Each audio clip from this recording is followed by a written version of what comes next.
پہلوان کی سرگزشت۔ ایک پہلوان مرد شاہزور کا قصہ بیان کرتے ہیں کہ گردش زمانہ سے سخت پریشان ہو گیا تھا۔ خرچ زیادہ اور آمدنی کم تھی۔ مفلسی اور کلاشی کے ہاتھوں عاجز ہو کر باپ کے پاس گیا اور شکایت زمانہ کرتے ہوئے اس سے سفر پر جانے کی اجازت چاہی تاکہ اپنی قوت بازو سے کام لے کر گوہر مقصود حاصل کر سکے، یعنی اپنی تنگ دستی کو آسودہ حالی میں بدل سکے۔ باپ نے کہا، اے بیٹے، یہ فضول خیال سر سے نکال دے اور سلامتی کے لیے قناعت کر کے گھر میں بیٹھ جا، کیونکہ داناؤں کا قول ہے کہ دولت کوشش سے نہیں ملتی۔ بیٹے نے کہا، ابا جان، سفر کے بہت سے فائدے ہیں، مثلاً تفریح طبع، مختلف ملکوں کی سیر، عجیب و غریب چیزوں کا دیکھنا اور سننا، مرتبہ اور ادب کا حاصل کرنا، منافع کمانے اور دولت میں اضافہ کرنے کے ذرائع میسر آنا، دوستوں کی ملاقات، قسم قسم کے لوگوں سے واقفیت اور زمانے کے نشیب و فراز کا تجربہ وغیرہ۔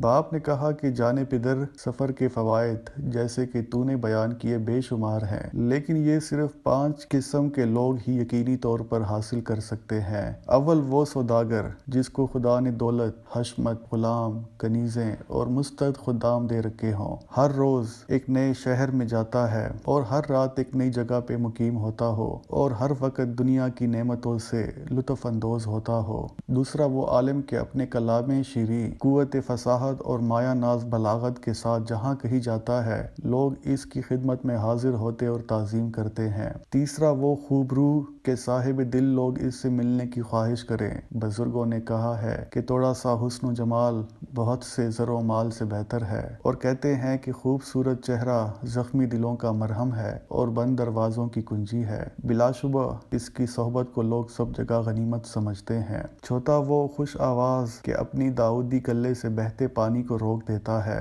اور پرندوں کو اڑنے سے باز رکھتا ہے۔ اپنی اس خدا داد فضیلت سے وہ مشتاقوں کے دل شکار کرتا ہے اور باشعور لوگ اس کی صحبت میں بیٹھنے کی خواہش کرتے ہیں اور طرح سے اس کی خدمت بجا لاتے ہیں۔ پانچواں وہ صاحب ہنر جو اپنے قوت بازو سے روزی حاصل کرتا ہے اور روٹی کے ایک لقمے کے لیے اپنی عزت و آبرو کا سودا نہیں کرتا۔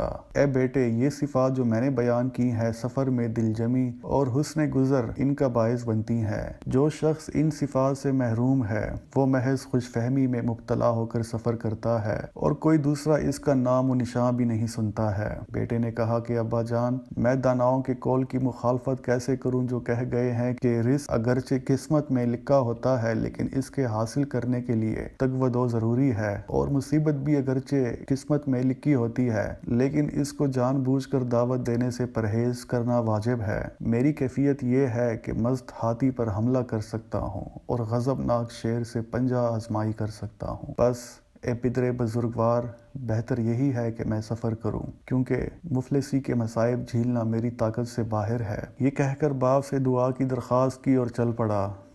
چلتے چلتے ایک تند و تیز دریا کے کنارے پر پہنچا۔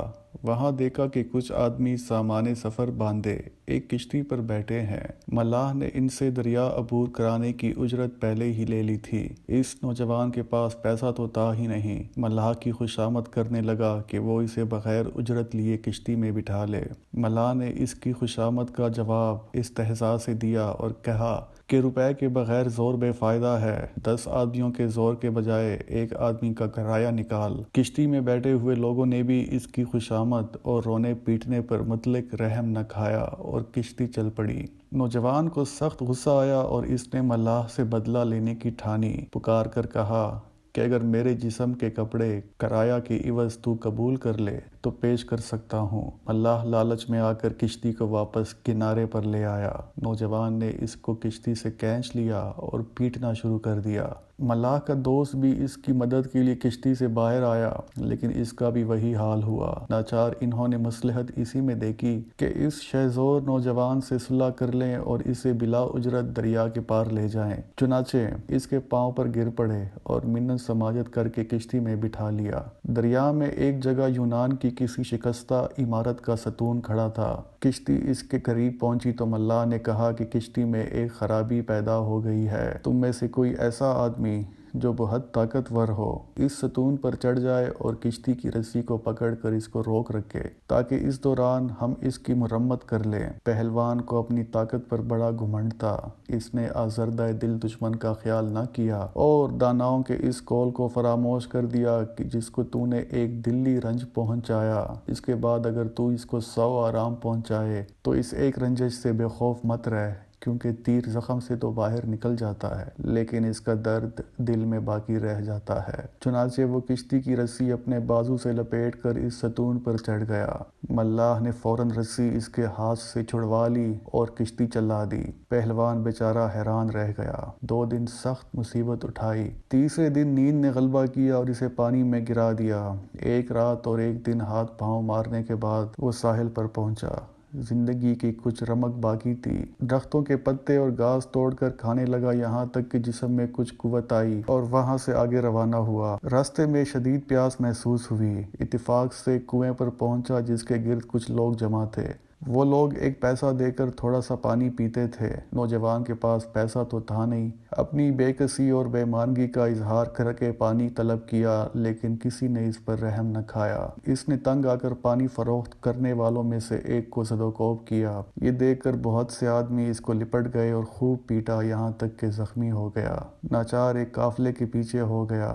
رات کو قافلہ ایک ایسے مقام پہ پہنچا جہاں چوروں کا زبردست خطرہ تھا۔ نوجوان نے دیکھا کہ قافلے والے سارے لوگ خوف کے مارے کانپ رہے ہیں اور موت کو سامنے دیکھ رہے ہیں۔ اس نے کہا کہ فکر نہ کرو، میں تنہا 50 آدمیوں کا مقابلہ کر سکتا ہوں۔ یہ سن کر اہل قافلہ کی جان میں جان آئی اور ان کے حوصلے بڑھ گئے۔ انہوں نے اس کو خوب کھلایا پلایا۔ اس کے قل اللہ احد پڑھتے ہوئے میدہ نے بھوک اور پیاس سے نجات پائی تو لمبی تان کر سو رہا۔ ان لوگوں میں ایک جہاں دیدہ بوڑھا بھی تھا۔ اس نے کہا کہ اے میرے ساتھیوں، مجھے چوروں سے اتنا خطرہ نہیں جتنا تمہارے رہبر سے ہے۔ کہتے ہیں کہ ایک غریب کے پاس تھوڑے درہم جمع ہو گئے تھے۔ اس نے چوروں کے ڈر سے گھر میں اکیلے سونا چھوڑ دیا۔ اپنے دوستوں میں سے ایک کو اپنے گھر بلا لیا تاکہ رات مل کر گزاریں۔ 1 اور 2 11۔ چند راتوں میں اس دوست کو اس غریب کی رقم کا پتہ چل گیا اور ایک دن وہ انہیں لے کر 9 2 11 ہو گیا۔ لوگوں نے صبح اس غریب کو روتے پیٹتے دیکھا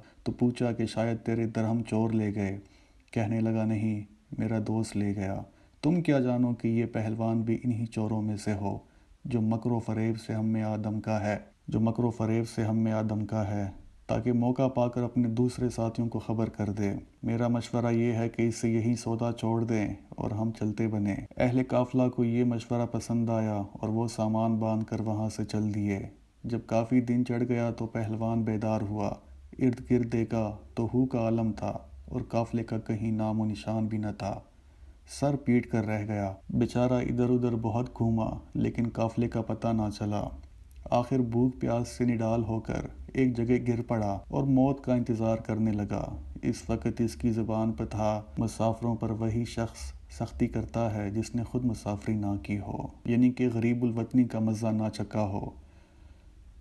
اتفاق سے ایک شہزادہ جو شکار کھیلتے ہوئے اپنے ساتھیوں سے جدا ہو گیا ادھر آ نکلا۔ اس نے خستہ حال پہلوان کو یہ شعر پڑھتے سنا اور اس کی پاکیزہ صورت دیکھی تو ٹھٹک کر رہ کر اس کے سرہانے آ گیا اور پریشان حالی کا سبب پوچھا۔ نوجوان نے جو کچھ اس پر بیتی تھی کہہ سنائی۔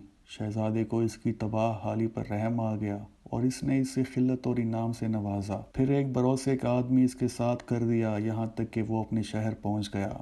باپ اسے دیکھ کر بہت خوش ہوا اور اس کے زندہ و سلامت واپس آنے پر خدا کا شکر ادا کیا۔ پہلوان نے رات جو اس پر بیتی تھی اور کشتی کے حالات، ملاح کا ظلم، کنویں پر دیہاتیوں کی زیادتی اور قافلے والوں کی بے وفائی، غرض سب کے تمام حالات باپ کو سنائے۔ باپ نے کہا، اے بیٹے، کیا میں نے تجھے چلتے وقت نہیں کہا تھا کہ مفلسوں کے دلیری کے ہاتھ بندھے ہوتے ہیں اور ان کی شجاعت کا پنجہ ٹوٹا ہوتا ہے؟ لڑکے نے کہا، ابا جان، یقیناً جب تک آپ تکلیف نہیں اٹھائیں گے خزانہ نہیں پائیں گے، جب تک جان کو خطرے میں نہیں ڈالیں گے دشمن پر فتح حاصل نہیں کریں گے، جب تک دانہ نہیں بوئیں گے فصل نہیں کاٹیں گے۔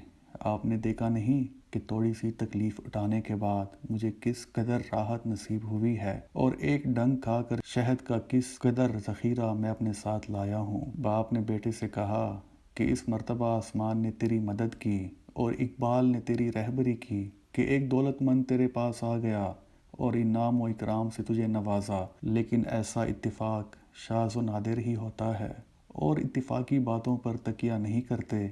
کہتے ہیں کہ فارس کے بادشاہ کے پاس ایک انگوٹھی تھی جس میں ایک نگینہ جڑا ہوا تھا۔ ایک مرتبہ بادشاہ چند مصاحبوں کے ساتھ شیراز کی عیدگاہ میں سیر کرنے گیا۔ وہاں جا کر حکم دیا کہ انگوٹھی کو مرحوم شاہ عزت الدین کے مقبرے کے گنبد پر قائم کیا جائے اور لوگ اس پر تیر اندازی کریں۔ جس شخص کا تیر انگوٹھی کے حلقے سے گزر جائے گا، انگوٹھی اس کو دے دی جائے گی۔ اس وقت بادشاہ کے 400 ماہر تیر انداز تھے۔ ان سب نے انگوٹھی پر تیر چلائے لیکن سب کا نشانہ خطا ہوا۔ ایک چھوٹا سا بچہ ایک نواحی مکان کی چھت پر تیر اندازی کا کھیل کھیل رہا تھا۔ اتفاق سے اس کا تیر انگوٹھی کے حلقے سے گزر گیا۔ بادشاہ نے اس بچے کو خلعت اور انعام دیا اور حسب وعدہ انگوٹھی بھی اسے دے دی۔ اس بچے نے انعام لے کر تیر و کمان جلا دیے۔ لوگوں نے کہا کہ تو نے ایسا کیوں کیا؟ بولا اس لیے کہ میرا بھرم بنا رہے۔ کبھی ایسا بھی ہوتا ہے کہ روشن دماغ دانا سے تدبیر نہیں ہوتی، اور کبھی ایسا ہوتا ہے کہ نادان بچہ غلطی سے نشانے پر تیر مار دیتا ہے۔